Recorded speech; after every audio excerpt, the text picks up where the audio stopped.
No esimesed lambad jõudsid meieni umbes 8-9 aastat tagasi. Aastal 2011 või 12 siis.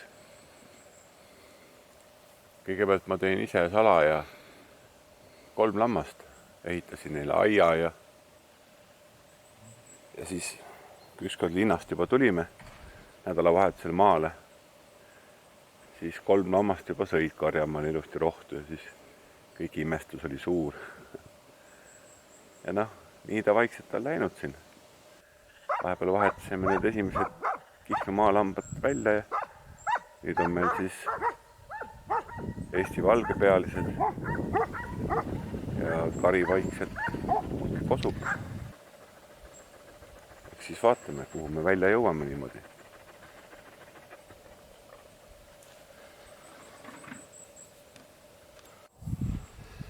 No kõige rohkem on vast nende lammastega tegemist ikkagi kevadel. Siis kui neil poegimisaeg on. Siis on sellist sibimist ja tegemisi päris palju, et kui seal on mingid tallede omaks võtmise probleemid, siis pead need emadega sellistesse pisikestesse boksidesse kinni panema, et nad harjuksid seal mingi 2-3 päeva nendega koos olema ja oma talled omaks võtma. Siis on sellist ämmaemanda rolli päris palju, kus sa sõna otseses mõttes pead panema käe siis lamba sisse ja otsima sealt talle jalakesed üles ja siis aitata sealt õiget pidi välja saada. Teinekord on vaja isegi teist inimest appi, kes sellel ajal lammast kinni hoiaks või siis tema peal istuks, kui sina seal siis toimetad niimoodi. No, poegimisaeg on üldse selline väga emotsionaalne aeg, kus seda enda murdumisi tuleb päris tihti ette. Kurbus ja rõõm käivad siis kõige rohkem nagu kuidagi käsi käes. On palju surma ja on palju rõõmu ja päeval näiteks puutud kokku väga mitme talle surmaga. Vead sealt karjamalt ära ja siis õhtul jälle saad auhinnaks väga meeli ülendavad pildid. Veid suuremad sellised talled mööda karjamad karjadena ringi jooksevad ja mängivad ja kepslevad päikse käes. Et siis on päris kihvt vaadata ja kõike seda sellise kurbuse peale. No siis jah, siis järgmine suurem ettevõtmine siis ilmselt on pügamisaeg jah, et siis tuleb jälle kõik kokku koguda ja ära pügada ja siis on sellist mäegimist ja kisamist jälle palju. Need on kõik jälle karjas koos ühes väikses aias niimoodi ja siis jälle, kui kõik on tehtud, siis õhtul jälle ilus vaadata, et karjamaa on ilusaid siledaid ponkse lambaid täis. No ja siis muidugi heinaaeg ka, jah, et siis on jälle üks ilmaga võidu jooksmine põhimõtteliselt kogu aeg, et kuna niisugust pinda, mida niita ja heina teha on palju ja siis ühe silmaga piilud kogu aeg taevasse, et kas jõuab enne vihma nüüd tehtud või ei jõua või jääb kõik siis, oled päev otsa seal mässanud, käib kõik, saab märjaks ja hakkad jälle otsast peale. Aga igal juhul on vaja sööt talveks kokku saada ja muidu istuvad lambad näljas ja pole midagi süüa.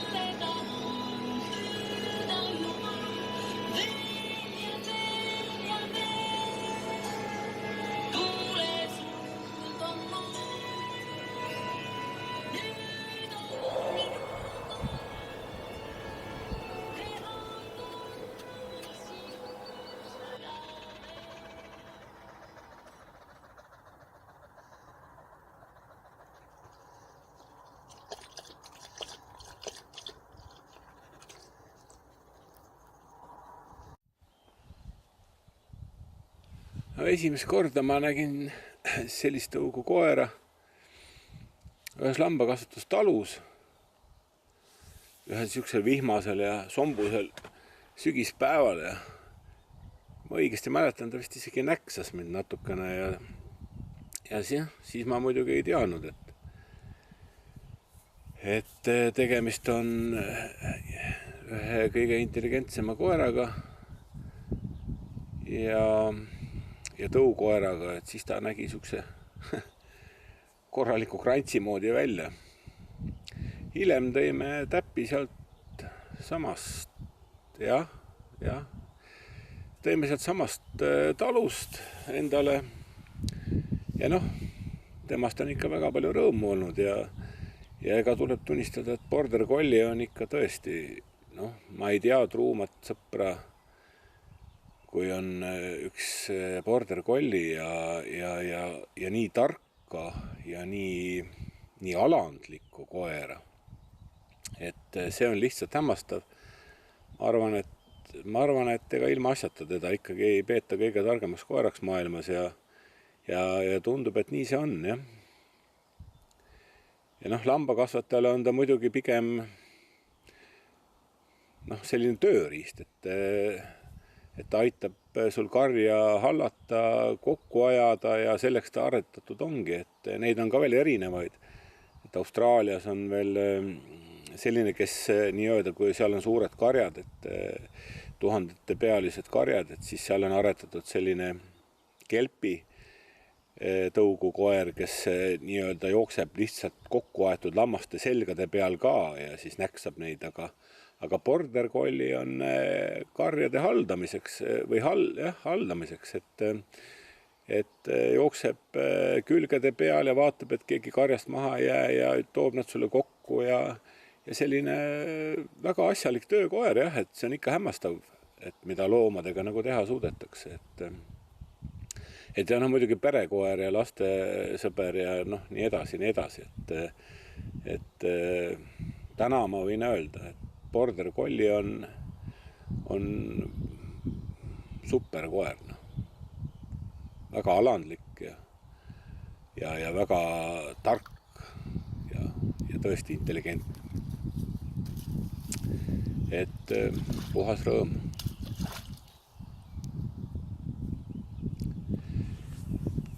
Donna ja Ronni tulid meie juurde Lahemaalt ühest lambakasvatustalust väiksest, kus rahvuspargis hooldas rahvusparki oma lammastega seal üks kena proua ja siis tal olid huntide kaitseks toodud Itaalias siis selline vana iidne sajandeid, vana tõug, Maremma Brusso, et pärit on ta siis sealt Toskaana piirkonnast ja Brusso piirkonnast ja tegelikult on ta tänaseni kõige levinum karja kaitsekoer seal Itaalia mägedes ja mägistes piirkondades ja vara valvamiseks, et tegemist väga sukse vana tõuga ja iseloomult on nad sellised küllaltki uhked ja isepäised, et Borderiga neid ikkagi võrrelda ei anna, et eelkõige on nad karja kaitseks ja nende esmane prioriteet on nende kari, et nemad elavad meil 24 tundi ööpäevas, 7 päeva nädalas karjamaal ja aia sees koos lammastega, lammaste vahel ja mingit kuuti ega mugavusi neil ei ole, et magavad seal samas, kus lambad magavad rõõmsalt lume sees ka, vahest tormise ilmaga ajavad oma näo tuulele vastu ja naudivad pigem, et ei ole neil külm ega midagi. Ja võõraste suhtes on ikkagi väga siuksed umbusklikud, jah, et oma inimesi nad veel ikkagi tunnistavad ja tunnustavad, aga võõraste suhtes on nad ikkagi umbusklikud, kohe hakkavad kaitsma, neil on oma süsteem, kuidas nad tööd teevad, et üks on ühes otsas ja teine teises otsas ja kogu ala on kontrolli all ja ka selline päris kihvt tõug on, jah. Ja esimesel aastal, ma mäletan, kui me need tõime, siis tegelikult käiski meil hunt, käis Alati külas siis, kui me olime nad just toonud. Nad olid meil aias kinni, me just harjutasime neid nagu lammastega kokku. Paari lambaga, seal olid pisikese saadikus ja siis sellel ööl hundid käisid ikkagi mõnedest lammastest jäime me ilma, aga koerad jäid terveks õnneks, sest siis nad olid sellised väiksed. Väiksest peast on nad muidugi väga, väga armsad ja nunnupallid, et ega ei ütleks küll, et nendest sirguvad sellised tõsised valvurid hiljem. Et jällegi, lambakasvatajale siuksed asjalikud abimehed karja kasvatamisel ja siiamaani rohkem pole hunt meil külla tulnud, et jumal tänatud. Et oleme Võsa Villemitest olnud siiski puutumatu.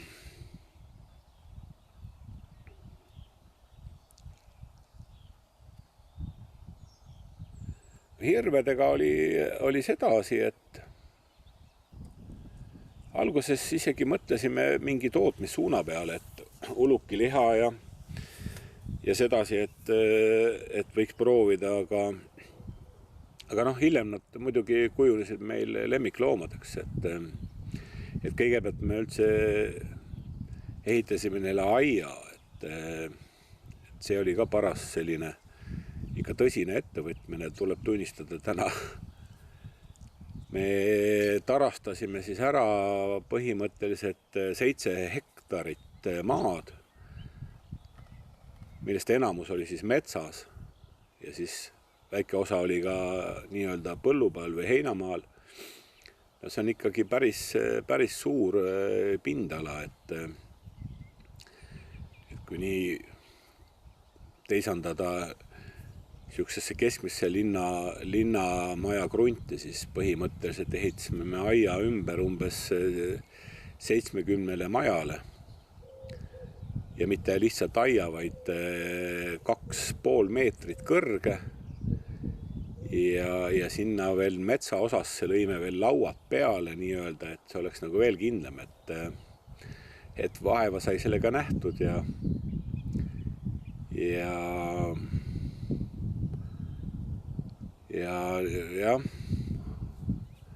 kõik võrgud sai käsitsi metsa tassitud, aiapostid, augud puuritud ette, iga 4 meetri tagant läks post, aga valmis ta sai ja peale seda siis esimesed 4 emahirve ja 1 pulli siis me endale Tammsalu kandist ühest suurest Irvefarmist ära tõime. Tõsi, järgmisel päeval segastel asjaoludel üks irv ikkagi sai kuidagi punuma meilt aiast ja järgmine aasta vist juhtus pulliga ka midagi, suri vist maha.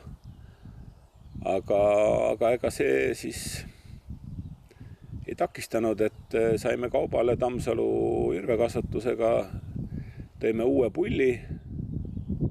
Ega selle pulli toominegi väga lihtne ettevõtmine ei ole, et ega ulukit metsast või nii-öelda siis saada pisikesse kärusse on ikkagi tükk tegemist, aga kohale ta meile uuesti jõudis ja vahepeal oli neid siin juba üle 20 tugevasti ja siis aeg-ajalt me neid siin, kuidas nüüd viisakalt öelda, harvendame ja et see asi nagu käest ära ei läheks ja et mets ei saaks ka nii ära rüüstetud ja niimoodi me rõõmsalt nendega siin nüüd siis oleme, et irvekasvatus ei ole Eestis, kunagi ta oli väga selline mõisates, seda alustati kunagi aga nad on väga suured metsarüüstajad ja hävitavad metsad ära, et täna see ei ole enam teema, et pigem peetakse teda võõrliigiks ja nad enam on levinud saartel siis ja seal on neid muidugi palju, aga niimoodi farmides neid ei olegi. Minu andmetel on neid farme Eestis ühe käe sõrmedel vist saab kokku lugeda, isegi jääb üle mõni sõrm, et üks on siis meil siin jah, et ega ilus on neid vaadata ja väga uhked ja väärikad loomad on nad tõesti, et ega selle vastu vaielda ei saa.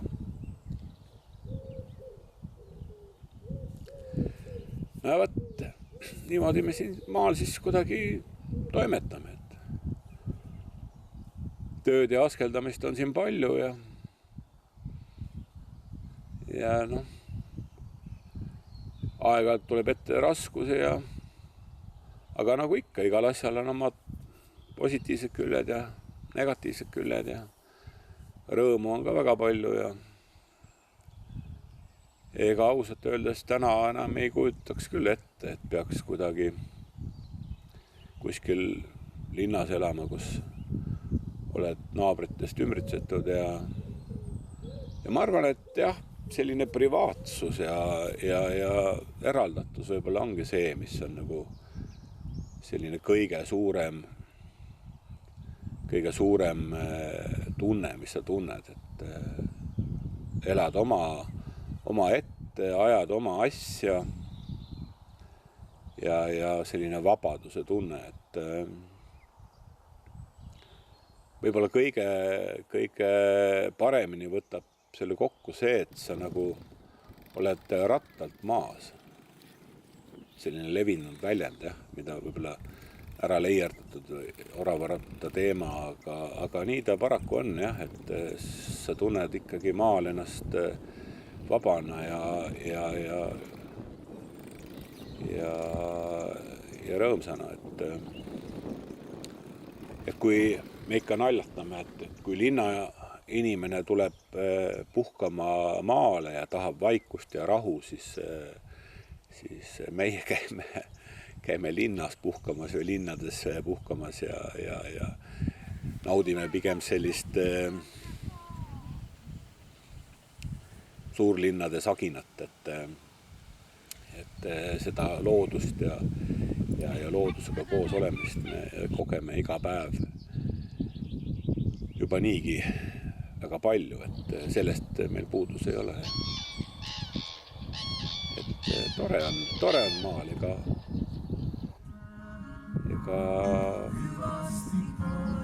raske on vastu vaielda.